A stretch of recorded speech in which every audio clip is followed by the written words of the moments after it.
I call to order the meeting of the Mayor and City Council of Laurel. This is Monday, April the 13th, sitting in regular session at 7 p.m. We'll stand for the invocation by Reverend Litchfield and the Pledge of Allegiance. Reverend Litchfield. Almighty God, we gather this evening to conduct business of this city. Get all our prayer for our mayor, for the president, for the members of the city council, all in authority. Grant for them a sense of justice. Commend this nation, our armed forces, our law enforcement, to find refuge, mutual care and understanding. Thank you for your abiding presence wherever they may. Whether the benefit of affliction. Come those who hear our prayer in thy name. Amen. Thank you, sir. Pledge allegiance to the flag of the United States of America and to the republic for which it stands, one nation, under God, indivisible, with liberty and justice for all.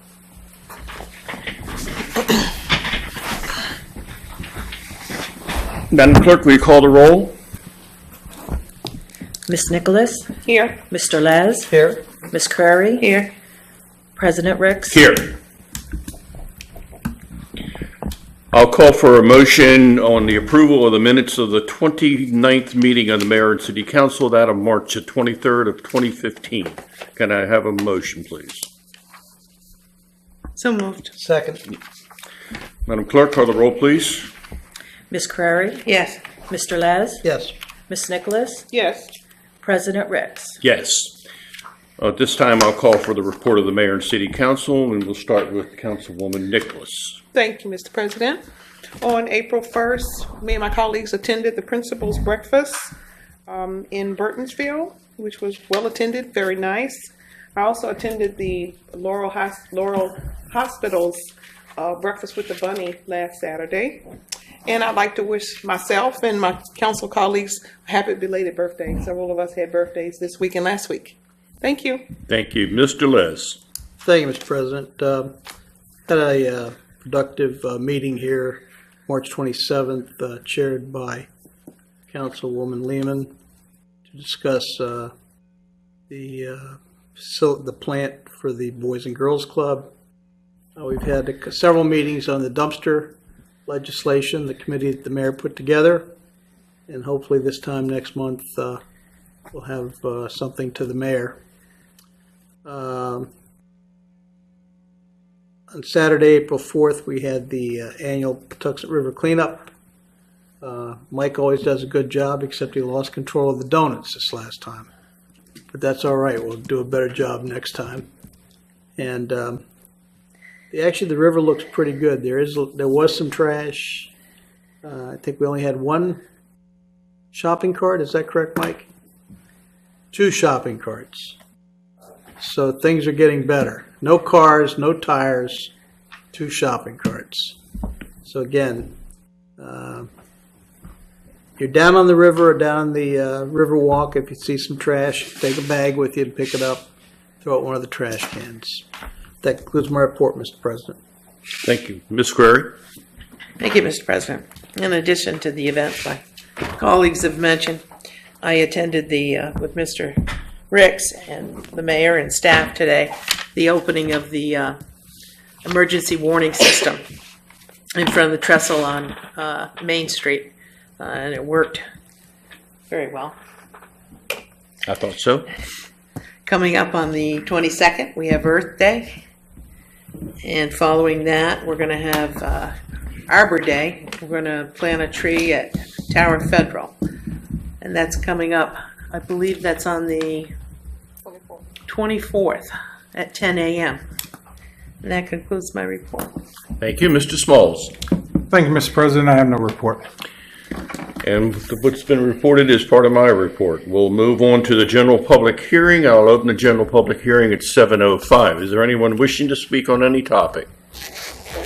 Anyone wishing to speak? Seeing none, I'll close the general public hearing at 7:05. At this time, we'll have a recommendation to award a contract for the purchase of police mobile data computers. Mr. Frost.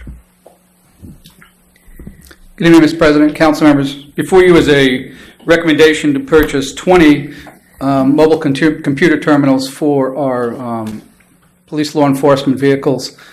This will be upgrading and expanding these mobile terminals in our police fleet. The funding source is speed camera. This is coming off the state contract, DBM 0106, RADAC ID 050 Bravo 88000003. The vendor is Reverend out of Hanover, Maryland, and it's recommended the council approve the purchase of 20 mobile computer terminals at the state of Maryland contract price of $96,340. Thank you. We discussed it at our work session on April the 1st. Is there any other questions for Mr. Frost? Seeing none, I'll ask for a motion on the subject to award the contract. Mr. President, Yes. I recommend that we approve the purchases set forth by Mr. Frost of the mobile computers. Do I have a second? Second. Thank you. Madam Clerk? Ms. Crary? Yes. Ms. Nicholas? Yes. Mr. Laz? Yes. Mr. Smalls? I vote yes. President Ricks? Yes. Item number 9 is a consideration of a recommendation to purchase computer software. Mr. Frost. Mr. President, this is in coordination with the purchase of the 20 mobile computer terminals. This software will be used. This is the law enforcement software that will be loaded onto those computers so the officers can do the work. This is to be a sole source proprietary purchase through SunGuard Public Sector. They are a CAD RMS and our mobile software vendor. The funding source is speed camera, and the cost of the purchase is $45,800. It's recommended the council approve the purchase of 20 mobile software licenses at a cost of $45,800 to SunGuard Public Sector. Thank you, sir. This again was discussed at our work session on April the 1st. What's the pleasure of the council? Mr. President, Yes. I recommend that we approve the 20 licenses for the mobile computers. Okay, do I have a second? Second. I'll pick Mr. Smalls. Madam Clerk? Ms. Crary? Yes. Mr. Smalls? I vote yes. Ms. Nicholas? Yes. Mr. Laz? Yes. President Ricks? Yes. Item number 10, consideration of a recommendation to award a contract for telecommunications fiber construction to Fiberplus Inc. of Jessup, Maryland. Again, this was discussed at our work session. Mr. Frost. Mr. President, this project will extend fiber underground in conduit from the Robert J. DiPietro Community Center down Mulberry Street to Goody Park, specifically at the Lake House. From there, we'll also run fiber to the stage. This funding source is the CIP Park Security Project. The vendor is Fiberplus Incorporated of Jessup, Maryland. They are a master contractor on the State of Maryland Cable Wiring Master Contract 060 Bravo 1400067. It's recommended the council approve the Fiberplus Incorporated State of Maryland contract price of $69,061.33 to Fiberplus Incorporated of Jessup, Maryland. Thank you, sir. Again, this was discussed at our work session on April the 1st. What's the pleasure of the council? Mr. President, I move for the approval of the award for telecommunications fiber construction to Fiberplus Inc. of Jessup, Maryland, as presented. Thank you, Mr. Les. Do I have a second from the council? Second. Thank you, Ms. Crary. Madam Clerk, could you call the roll? Mr. Laz? Yes. Ms. Crary? Yes. Ms. Nicholas? Yes. Mr. Smalls? I vote yes. President Ricks? Yes. Thank you. Thank you, Mr. Frost. Number 11 is a consideration of a recommendation to award a contract for the purchase of fireworks for the City of Laurel's 4th of July celebration. Mr. Fleming. Bob Sullivan from Mr. Fleming, sir. Okay. March of 2011, the city awarded a multi-year contract to Fireworks Extravaganza on Maryland Line, Maryland, for providing delivery, setup, and firing of fireworks in the city's annual 4th of July celebration fireworks display. The contract for fireworks experiment expires July of 2014. Since that time, the city's fireworks subcommittee has explored options for awarding a new contract. Fireworks Extranda currently has a contract for fireworks displays at Ripken Baseball Stadium, the town of Morningside, Haven to Grace, town of Bel Air, and Chesapeake Beach. They have offered to extend the unit pricing contained in our aforementioned contract to the city for the next 3 years. Based on the information, the fireworks subcommittee requests and received a proposal for 2015 celebration fireworks display. A proposal of $35,000 was received based on the unit price of aforementioned contracts. The proposal provides for a 30 to 45-minute show and provides 15,042 shells to be fired. As you're aware, certain members of the 4th of July celebration make up the fireworks subcommittee. These members are certified and licensed by the state fire marshal to handle, set up, arm, and shoot fireworks in the state of Maryland. Having them as a part of the event gives the city more control of the shoots. This directly correlates with the overall safety of the public observing the show. Fireworks Extranda has only vendor who permitted a state-certified licensed firework committee member to participate in handling, setup, arming, and shooting. All others indicate their liability insurance but not permit the participation of non-employees. The city has dealt with Fireworks Extranda Fireworks Productions for 36 years. This vendor is instrumental in helping the city to establish and build a city's fireworks show since the city's 4th of July celebration event was restarted by then Mayor DiPietro in 1978. They were instrumental in training members of the Laurel Volunteer Fire Department to handle the shoot fireworks and help the Laurel Volunteer Fire Department develop a statewide certification license program that's still in use today. The 4th of July Celebration Committee funding has $35,000 for the purchase of fireworks for the 2015 celebration. The city's contribution to this year's event is $9,500. Following the recommendation below, the committee will have a contingency of $7,000 for unanticipated expenditures required. Based on the foregoing information, it is recommended that the 4th of July Celebration Committee and the city's administrator office that the mayor and city council award the subject contract to Fireworks Extranda with a bid of $35,000 for the production of the 2015 celebration fireworks display. Additionally, the Fireworks Extranda has committed to holding the cost for a 3-year period. 2015 includes a recommendation to the mayor and city council to allow staff to execute a 3-year contract subject to adequate funding. You think you had to read something else? Are you working for Bob Manzi now? Thank you, Mr. Cope. Again, we talked about this on our work session on April the 1st. What's the pleasure of the council? Mr. President, Yes, ma'am. I recommend that we approve the recommendation as set forth by Mr. Cope for $35,000 for the purchase of fireworks. Do I have a second? Second. Thank you, Mr. Les. Madam Clerk. Ms. Crary? Yes. Mr. Les? Yes. Ms. Nicholas? Yes. Mr. Smalls? I vote yes. President Ricks? Yes. Thank you very much. Item number 12 is the second public hearing on ordinance number 1844, text amendment 238, an ordinance to amend Chapter 20, Land Development and Subdivision, Article 1, Zoning, Division 1, in General Section Title 20, 1.7, definitions to amend an additional and add definitions.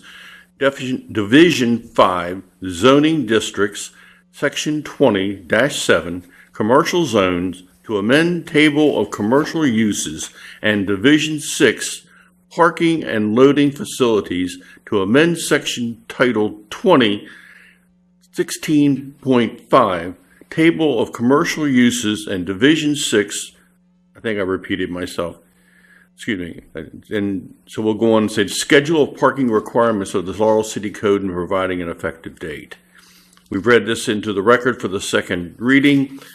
Open public hearing at 7:15. Is there anyone wishing to speak on this topic? Seeing none, Mr. Brock.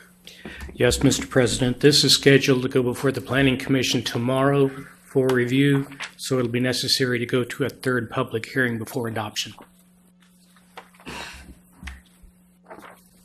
Okay. Is there anything else? Okay, thank you, sir. Okay, here's where it comes tough. This is item number 13, and y'all bear with me and with the interpreter. I'm going to try and do this as slowly and do it as succinct as possible.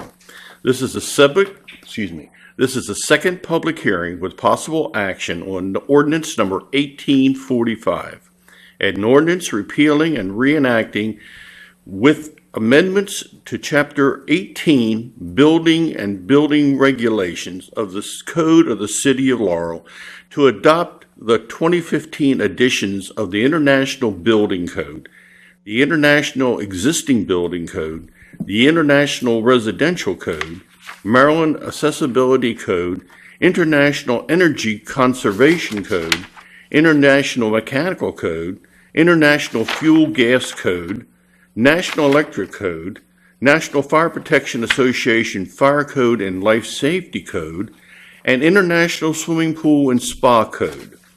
To renumber the sections, to amend the provisions of Chapter 18 as necessary to reflect changes to the various codes identified above, to amend the City Code, Section 18-49, Fire Lanes, to provide that the fire marshal shall establish and enforce fire lanes within the City of Laurel, and in providing the authority for the fire lane signs, designation, and the installation of such signs, to amend Section 1857.14, Use and Occupancy Classifications, Section 302, Classifications, to provide that the room or space used for different purposes at different times comply with the requirements applicable to each use, to amend Section 18-57.22, Means of Egress, Section 109,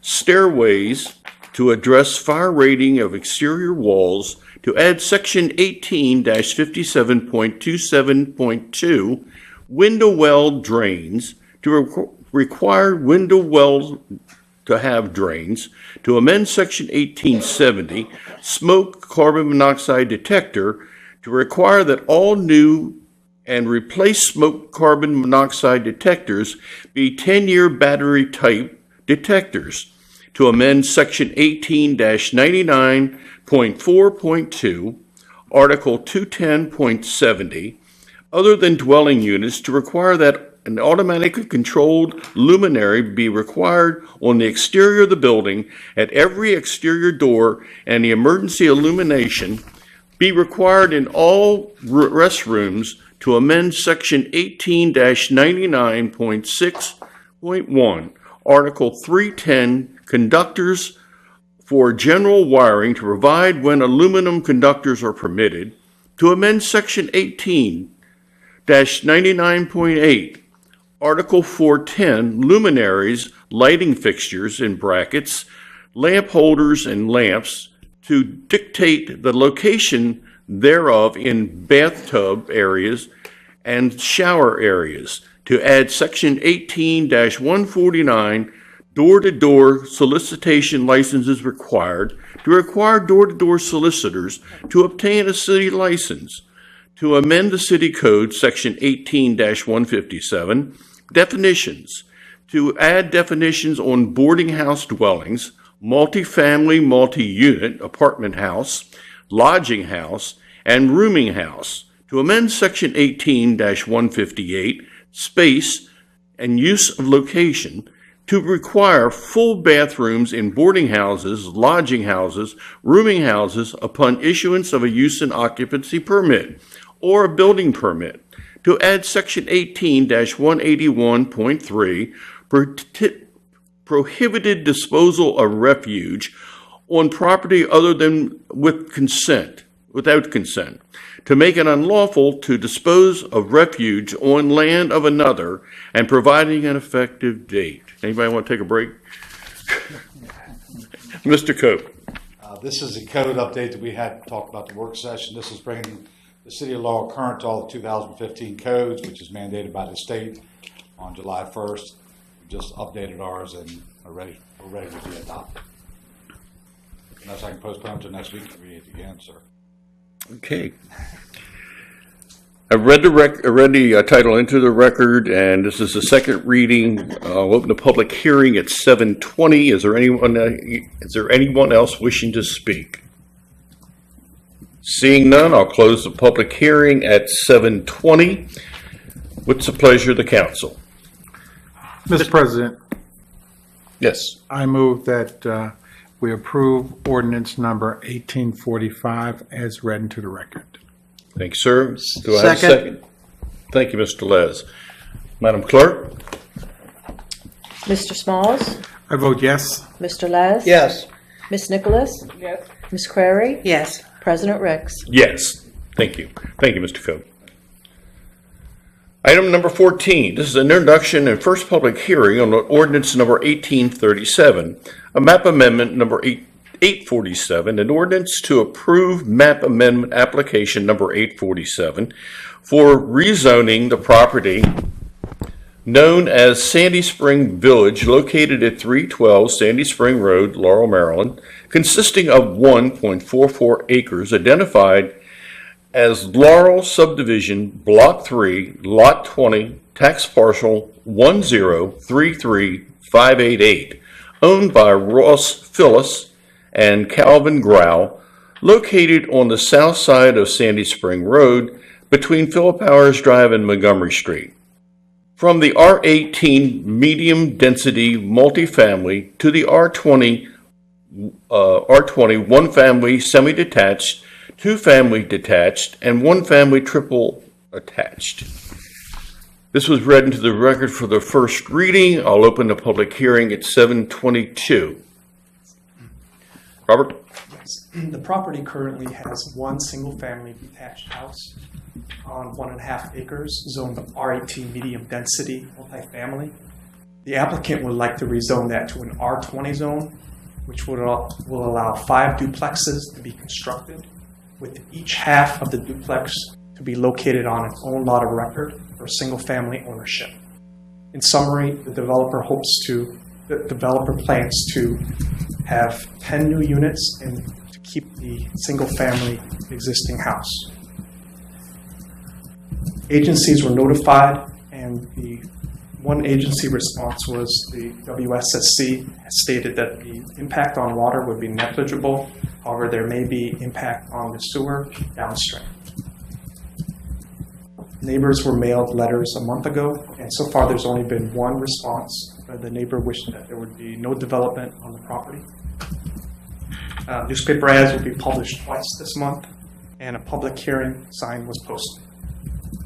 Staff will recommend tomorrow night to the Planning Commission a favorable rezoning recommendation that the entire lot be zoned to R20, one family semi-detached, two family detached, one family triple attached. There has been a substantial change in the character of the neighborhood where the property is located. The property adjacent to the eastern boundary contains multifamily apartments that are in the process of being demolished and reconstructed. Properties to the north and west are either single-family detached or two-family semi-attached, and to the south are townhouses. The rezoning of the subject property from R18 medium-density multifamily to R20 will permit the development of two-family semi-attached owner-occupied residential units. The existing single-family detached residential unit is a permitted use in the R20 zoning district. To rezone the existing residential unit to R55 single-family detached would create a spot zone, which is prohibited as spot zoning makes unjustified exceptions for a parcel or parcels within a district. The applicant was informed of the staff recommendation, and as long as the single-family house is a permitted use in the R20 zone, the applicant is supportive of the rezoning. And the applicant is also here if you should have any questions for him. Okay. Do we have any questions for Robert? Seeing none. Just officially, I'll open the public hearing at 7:25. Mr. Collins, you wish to speak? I'm here to answer any questions, Mr. President. Okay.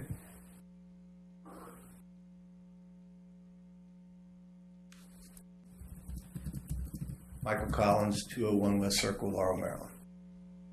I'm here if I could answer any questions that somebody may have about the project. Do we have any questions for Mr. Collins? I just had a question about the driveway and how you were going to handle the individual parking. I actually have a site plan, but I was going to bring it for tomorrow night on the board, but if you would like to see a copy of it right now, I can. Sure.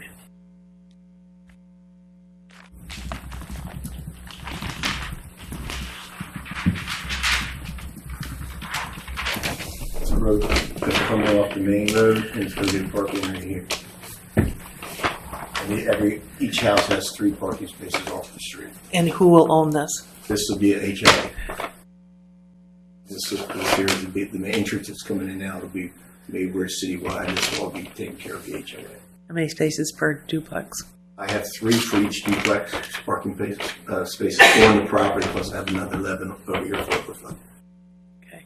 And are you going to locate the post office boxes in the middle, or are they going to be out here? They're going to be over here by the corners where everybody walks up to their car. Walks up to them. Anybody else? Thank you. I'm fine. Thank you. You all right? Okay, fine. Thank you, Mr. Collins. Appreciate you coming. We'll see you on the 27th. Okay, thank you. Good luck tomorrow night. This is item number 15, introduction and first public hearing on ordinance number 1839, an ordinance to modify the operation of the City of Laurel Police Department Retirement Plan effective on and after July 1st of 2015 to reduce the amortization period. Mr. Green.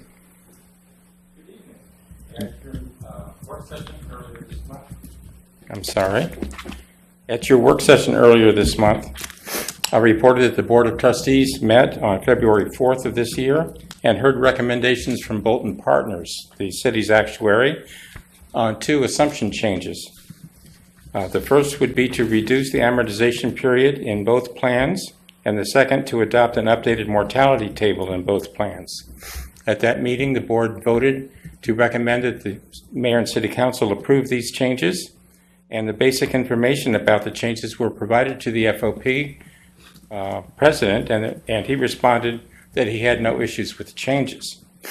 The ordinance before you at the moment would amend the police plan to reduce the amortization period from 25 years to 20 years.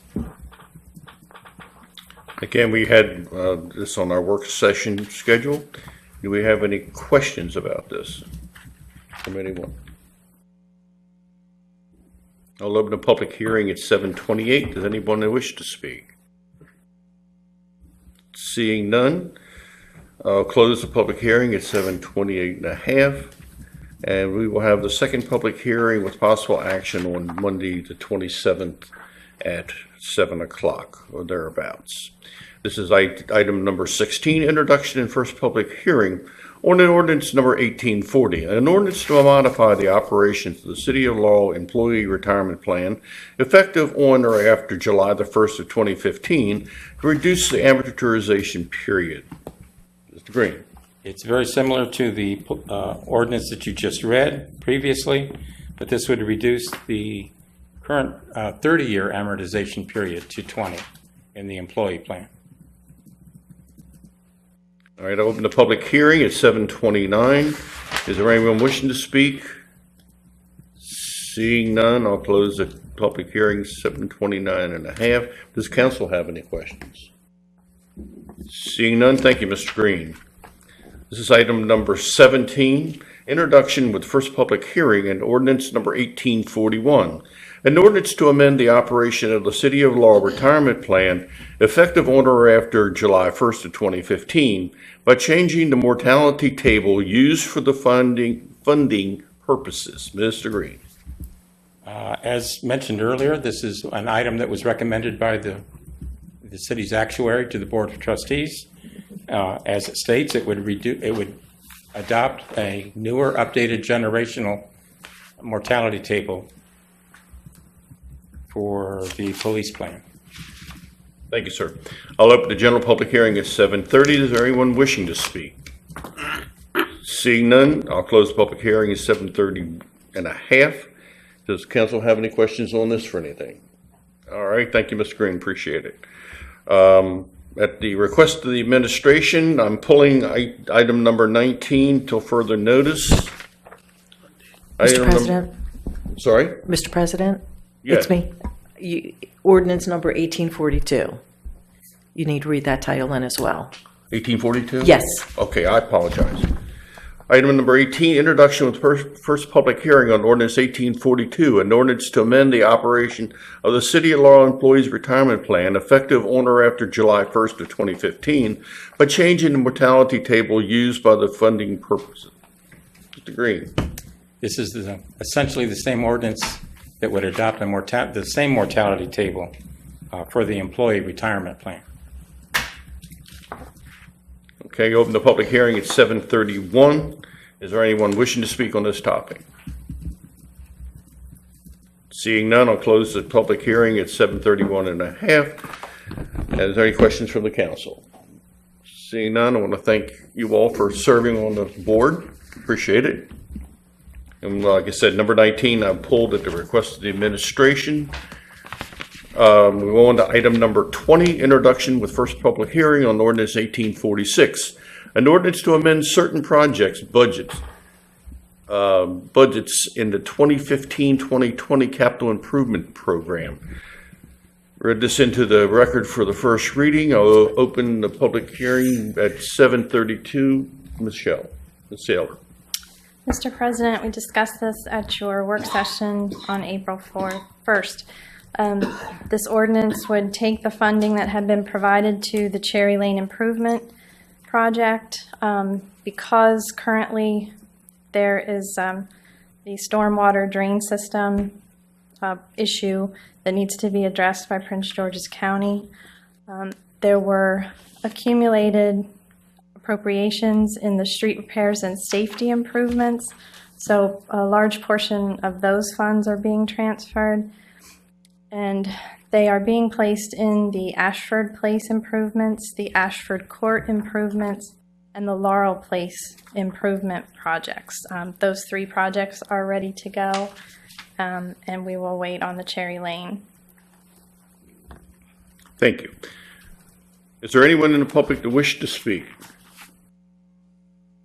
Seeing none, I'll close the public hearing at 7:33. This will be, you'll have the second public hearing with possible action on Monday, April the 27th, in or about 7 p.m. Item number 21, introduction and first public hearing on resolution number 6-15, a resolution of the mayor and city council of Laurel, Maryland, declaring a temporary moratorium regarding the processing of zoning matters within the city of Laurel. I read this into the record for the first reading. I'll open a public hearing at 7:33. Mr. Brock. Yes, Mr. President. The resolution was presented at the work session. The resolution would, if approved, it would stop processing of zoning requests, special exceptions requests, or text amendments during a period at which time that the planning staff would prepare an evaluation and review report of the current master plan, prepare any updates or amendments that are necessary, and also to prepare any sectional map amendments that were identified in the master plan update. Thank you, sir. Again, the public hearing is open. Is there anyone from the public that wishes to speak? Seeing no one, I'll close the public hearing at 7:34. And this will have the second public hearing with possible action on Monday, April the 27th, and at about 7 p.m. in the evening. Item number 22, introduction and first public hearing on resolution 7-15, a resolution to approve the amended standing rules of the Laurel City Council. I read it into the record for the first reading. I'll open the general public hearing at 7:34. Is there anyone wishing to speak on this topic?